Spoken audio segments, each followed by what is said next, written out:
मनोज जरांगे पाटील आणि त्यांचे पूर्व समर्थक अमोल खुणे यांचा हा प्रश्न सध्या चांगला चर्चेत आलेला आहे. आता मनोज जरांगे पाटलांनी अमोल खुणे यांच्यावर काही आरोप देखील केले होते. मात्र मनोज जरांगे पाटील यांनी येत्या 30 तारखेला आंदोलनाची देखील हाक दिलेली आहे. आपल्यासोबत त्यांचे समर्थक पूर्व समर्थक अमोल खुणे हे देखील आहेत. काय सांगाल, मनोज जरांगे पाटील यांनी येत्या 30 तारखेला आंदोलनाची हाक दिलेली आहे. नेमकं कसं पाहता या आंदोलनाकडे तुम्ही? आता 30 तारखेला त्यांनी हाक दिली. आता सध्या आगोटीचा टाइम आहे. शेतकऱ्यांचे 95% मराठा समाज शेतकरी शेतीवर अवलंबून आहे, म्हणजे खानदानीच आहेत शेत. मग आता शेतीचे कामं करायचे का ते 44 तापमानमध्ये तिथं अंतरवालीमध्ये बोंबलत हिंडायचं? म्हणजे अरे तुम्हाला काय जे तिथं बसायचे तिथे तुमचे आहेत ना 4-8 टक्कूचे लाभार्थी 10-20 जण, त्यांच्या फायद्यासाठी आणि तुमच्या फायद्यासाठी मराठ्याचा वापर करून घेऊ नका ना. अरे बिचारे कबाड कष्ट करतात, आता शेती नीट करायची, आगोटीचा टाइम आहे, पाऊस जवळ आलाय आणि तुम्हाला असं काय वारा घालायला तिथं बोलायचं का समाज? आता बाद झाले ना बाबा हे नाटक. तुमच्या ह्या उपासनापासून पहिल्यापासून समाजाचं वाटोळं झालं ना, आणि ह्याच्या पलीकडे तुम्हाला किती वाटोळं करायचे? आता बास करा, नका हे उपोषण नका करू. यापूर्वी देखील जरांगे पाटलांनी मुंबईचे मोर्चे असतील, दोनदा गुलाल उधळला होता. आता पुन्हा एकदा हाक दिलेली आहे. कसं पाहता याकडे? अहो, मराठ्याचा योद्धा कसा पाहिजे? एकदा गुलाल उधळला ना, गुलाल उधळला की आपलं सरस सारथी झालं पाहिजे. जे आपले स्वप्न तर ते सारे स्वप्न पूर्ण झाले पाहिजे. दोनदा गुलाल उधळला, एकदा वाशीमध्ये उधळला, एकदा आझाद मैदानावर उधळला. मग तुम्ही जो गुलाल उधळला त्या गुलालामधून काय असं झालं की समाजाचा काय फायदा झाला? घुसले असते 4-2% समाज, पण आता 2.25 कोटी संख्या आहे मराठवाड्यात, लोकसंख्या. मग त्याच्यात 40-45% धरलं तर 90-95 लाख मराठा समाज आहे. तो घुसलाय किती? 2-1 लाख मराठा समाज घुसला असं आरक्षणात. पण आता राहिलेल्या समाजाने काय करायचं? आणि हे जे ह्यांचे स्टंट केले त्याच्यामुळे आहे का आमचं EWS आरक्षण गेलं, ECBC गेलं, आणि ह्याच्यात फायदा झाला मुसलमान समाजाचा.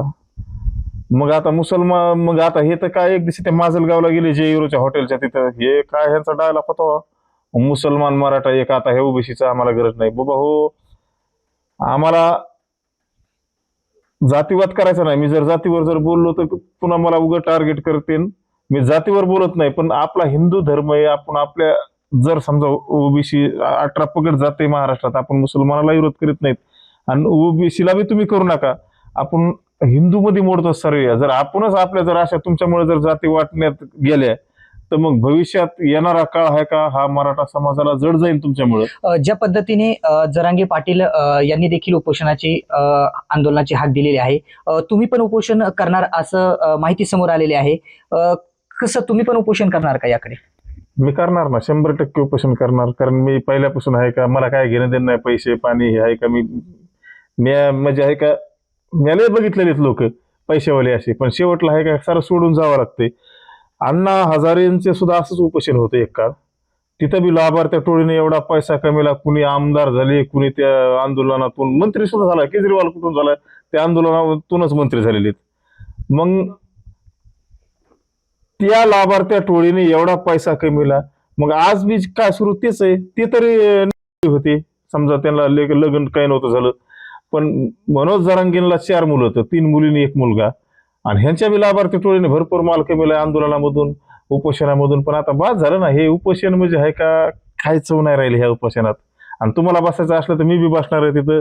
तुम्ही अंतरावलीत बसले तर मला तिथलं तहसीलदार साहेब किंवा कलेक्टर साहेब मला तिथं वडीगुद्रीत जागा देतील. पण मी सुद्धा 100% बसणार आहे. पण मी माझ्या लोभासाठी, माझ्या स्वार्थासाठी बसणार नाही, काय नाही. मी फक्त एकाच गोष्टीसाठी बसणार आहे. माझ्या मराठा समाजाला आहे का EWS आरक्षणची माझी मागणी, आणि त्या मागणीसाठी आहे का मला टोटल महाराष्ट्रातला मराठा समाज बी आणि ओबीसी समाज बी 100% सपोर्ट करतील. ज्या पद्धतीने मनोज जरांगे पाटील यांना तुम्ही एक आवाहन केलं होतं, धनंजय मुंडे आणि तुमच्या कॉल रेकॉर्डिंगचा तो प्रश्न आहे, तर या पद्धतीमध्ये ज्या पद्धतीने मध्ये तुम्ही आवाहन केलं SIT आणि नार्को टेस्टचं आवाहन केलं होतं, मात्र त्यांनी अद्याप तुम्हाला उत्तर दिलं नाही. कसं पाहता याकडे? उत्तर द्यायला त्यांच्याकडं प्रश्नच नाही कोणताच. मी एवढे त्यांना हे प्रश्न विचारलेत, पण त्या प्रश्नाचं एक बी उत्तर त्यांना आलं नाही. त्यांना काय वाटलं माहितीये का, आपण जर ह्याला आतमध्ये घातलं, कारण माझं नाव चांगलं बऱ्यापैकी होतं, माझ्यावर ह्याने आरोप बिले केले, मी ह्यांच्यासारखा चोट्टा नाही, माझ्यावर एवढे आरोप केले, पण ह्या आरोपामध्ये हे नाही घातलं, ह्यांना वाटलं काय हे भिकारी आता सुटलं, ह्याला कस तरी वर्ष 2 वर्ष लागेल सुटायला, हे आपण खोट्या आरोपामध्ये घातल्यावर आणि शांत बसन. काळकुटे त्यांचे समर्थक आहेत काळकुटे, त्यांच्यावरही गंभीर आरोप केले होते. त्यांनीही कशा पद्धतीचं तुम्हाला उत्तर द्यायचं टाळलेलं आहे, कसं पाहता याकडे?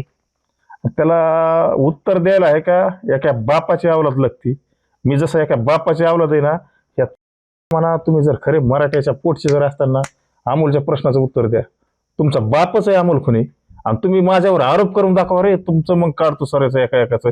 कोणत्या आमदाराकडून किती पैसे आणतात, कोणत्या खासदाराकडून कसे पैसे आणतात, कोणत्या मंत्र्याकडून कसे टेंडर घेतात, कुठं माझ्यावर कसा प्लॅन रचितात मला फसवायला. अरे मी तुमचा बापच आहे, हा बोलून दाखवतो. तुम्हाला काय मायानादी लागायचं तर लागा. तुम्ही मला लय नाव बदनाम करायला गेलतात, पण त्या भवऱ्यामध्ये तुम्हीच अडकलात. अमोल अडकू शकत नाही, कारण अमोल 1 रुपयात कुणाच्या मिंदा नाही. उद्या बी SIT लागून द्या, नार्को टेस्ट लागून द्या, सरी गाठणार आणि मग त्या टायमाला समाजाला बी आणि महाराष्ट्रातल्या 13 कोटी जनतेला कळन अमोल खरा होता का खरे होते. ज्या पद्धतीने मनोज जरांगे पाटील यांनी 30 तारखेला सर्व मराठा बांधवांना आवाहन केलेलं आहे, मात्र तुम्ही कसं पाहताय, तुम्ही काय सांगाल? मराठा बांधवांना काही त्या ठिकाणी जाण्याची गरज आहेच का अजून काय सांगाल आपण? आता माझ्या माग भरपूर माझा मराठा समाज आहे. 10-5% समजा घुसले असतील हे कुणबीमध्ये, तेवढे बी घुसले नसतील. पण मी एक सांगतो, पण ज्यांना EWS आरक्षणाची गरज आहे, मी बी तिथेच उपोषणाला बसणार आहे ना. माझ्याकडे बी तेवढीच, त्यांच्याकडे जेवढी गर्दी राहील का मनोज जरांगेकडे, त्यांच्यापेक्षा डबल गर्दी माझ्याकडे राहणार. कारण माझा गोरगरिबी मराठा समाजाचं EWS आरक्षण गेलं, ECBC गेलं, हे खाल्लं सर मुस्लिम समाजाने. उपोषणाची गरज आहे का आणि उपोषण करावं का, काय वाटतं आपल्याला? आता कशाला करतात उपोषण? आता मलाच करून द्या ना उपोषण. कारण माझा राहिलेला समाज 90-95% समाज हे मला EWS आरक्षणामध्ये घालायचा आहे. तुम्ही तर तुमची पोळी भाजून घेतली, कुणबी करून घातली 4-2% समाज आरक्षणात. आता तुम्हाला काय करायचंय? आता का टेंडरसाठी का एखादी खासदारकी पाहिजे का मंत्रीपद पाहिजे, एखादं नेमकं पाहिजे काय? आता जरांगे पाटील त्यांची बाजू मांडली, आता नेमकं तुम्हाला उपोषण कशाचं, तुमचा काय मुद्दा राहणार? नेमकं तुम्ही उपोषण करणार आहेत, पण उपोषण कोणतं करणार, काय मागणी काय राहणार तुमची? माझी मागणी माझ्या मराठा समाजाला EWS भेटायला पाहिजे, EWS आणि ECBC. आता जे समजा हे नाही केलंय, समजा आता ह्यांचा कोणता मुद्दा राहिला? सरकारने जेवढे घुसत होते, ज्यांचे पुरावे निघत होते तेवढे दिले ना आता ते आरक्षण, कुणबी दिलं ना. पण आता हे राहिलेलं हे मराठा समाजाचं गेलं, ह्याच्यासाठी मला बसावं लागेल ना आरक्षणाला. मला माझ्या समाजासाठी काहीतरी करावं लागेल ना, आणि पहिल्यापासून करतोय. आता राहिलंय समजा जे माझं थोडं आयुष्य राहिले, मला हे समाजातच घालायचंय. ह्यांच्यासारखं मला समाज भरकटायचा नाही, मला समाजात जीवर काही कमवायचं बी नाही. आज समाज मला दगड मारेन, पण उद्या मला 100% माझ्या घरून फुलं अशा टाकतील. पद्धतीने हे होते मनोज जरांगे पाटील यांचे पूर्व समर्थक अमोल खुने. मात्र मनोज जरांगे पाटील जर उपोषणाला 30 तारखेला बसले, तर मी पण आंतरवली सराटी किंवा वडी गोदरी या ठिकाणी उपोषणाला बसणार आहे आणि त्यांच्या विरोधामध्ये भूमिका घेणार असल्याची देखील ठाम भूमिका खुने यांनी घेतलेली आहे. सुनील जाधव, महाराष्ट्र टाइम्स, बीड.